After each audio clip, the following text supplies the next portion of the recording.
kita akan membahas tentang moderasi beragama. Apa sih moderasi beragama itu?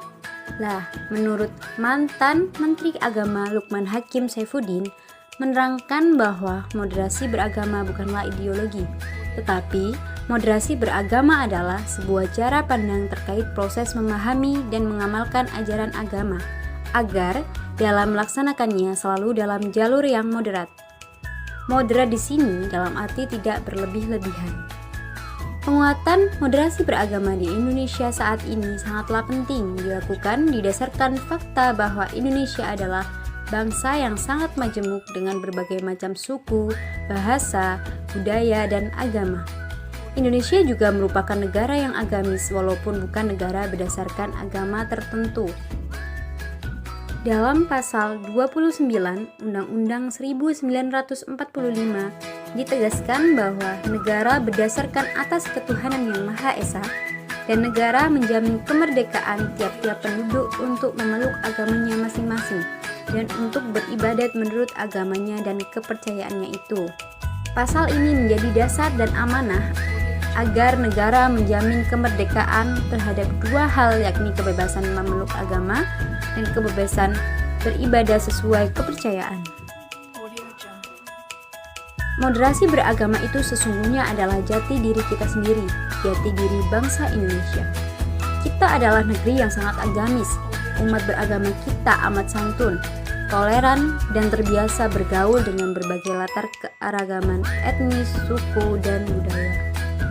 Secara umum, toleransi adalah sikap atau perilaku manusia yang tidak menyimpang dari nilai atau norma-norma agama, hukum, dan budaya, di mana seseorang menghargai atau menghormati setiap yang orang lain lakukan. Adapun cara bertoleransi antar agama, yang pertama yaitu tidak memaksakan kehendak sendiri. Yang kedua, menghormati kegiatan agama lain. Yang ketiga, menjaga silaturahmi dengan agama lain, dan lain sebagainya. Dan adapun manfaat saling toleransi antar umat beragama, yakni yang pertama, dapat terhindar dari adanya perpecahan antar umat beragama. Yang kedua, dapat mempererat tali silaturahmi. Yang ketiga, pembangunan negara akan lebih terjamin dalam pelaksanaannya. Yang keempat, terciptanya ketentraman dalam hidup bermasyarakat. Dan yang terakhir yaitu lebih mempertebal keimanan. Lah, di sini moderasi beragama harus kita jadikan sebagai sarana mewujudkan kemaslahatan kehidupan beragama dan berbangsa yang rukun, harmonis, damai, toleran, serta taat konstitusi. Sehingga kita bisa benar-benar menggapai cita-cita bersama menuju Indonesia maju. Untuk itu, melalui moderasi beragama, mari kita jaga persatuan dan kesatuan negara Republik Indonesia yang telah diperjuangkan dengan penuh pengorbanan, termasuk oleh tokoh dan umat beragama dan para pahlawan kita. Sekian penjelasan tentang moderasi beragama, semoga bermanfaat. Terima kasih.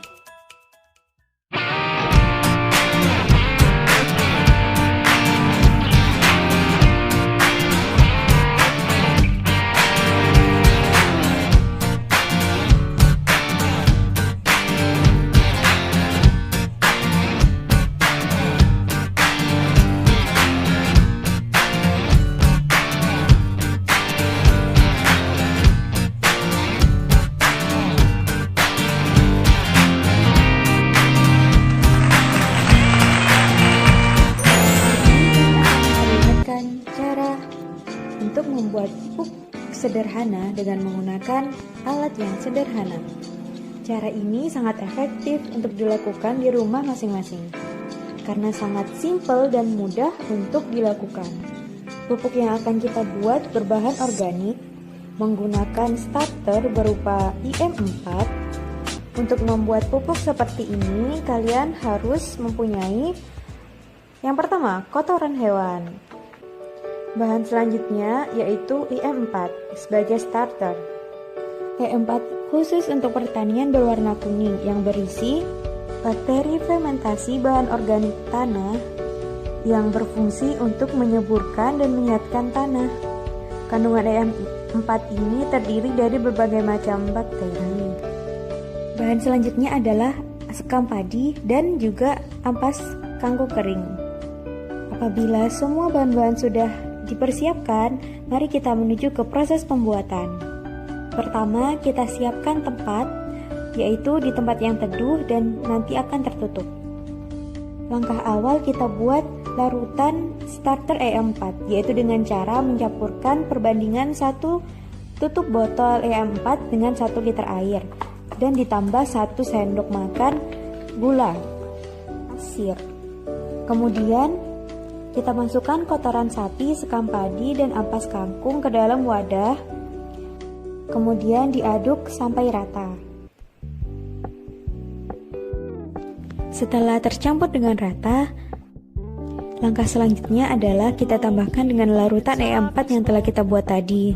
Kita tambahkan sedikit demi sedikit sambil mengaduk-aduk sampai tercampur rata dan teksturnya sedikit lembab dengan parameter apabila kita sentuh dan digenggam sedikit menggumpal tetapi tidak mengeluarkan air.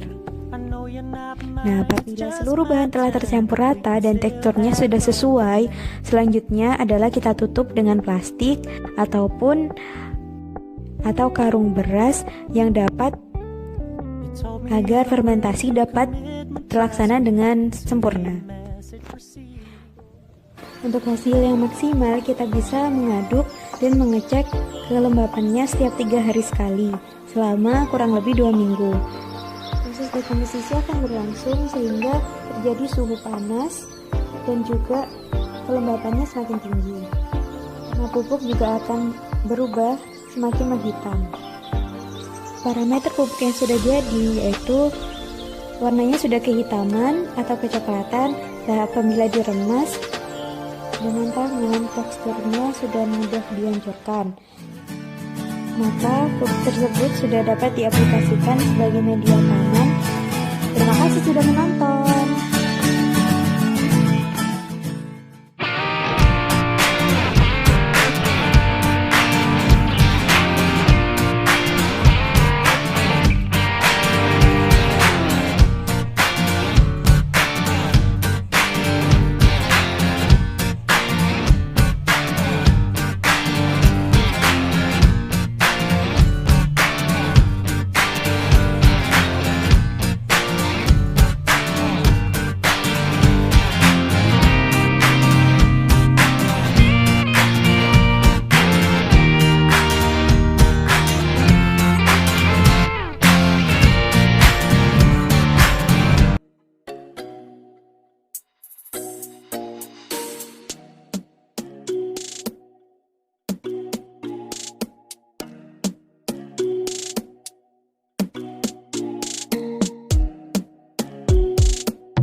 Cara pembuatan disinfektan. Siapkan alat dan bahan. 1 liter air bersih, 30 ml atau setara dengan 4 tutup botol Baiklin, baskom, gayung, botol spray. Siapkan baskom dan tuangkan 1 liter air bersih. Tuangkan 30 ml yang setara dengan 4 tutup botol Baiklin. Aduk cairan hingga tercampur rata. Siapkan botol spray, lalu tuangkan cairan ke dalam botol spray. Tutup botol spray dan cairan disinfektan siap digunakan. Itulah cara-cara pembuatan disinfektan. Sekian dan terima kasih.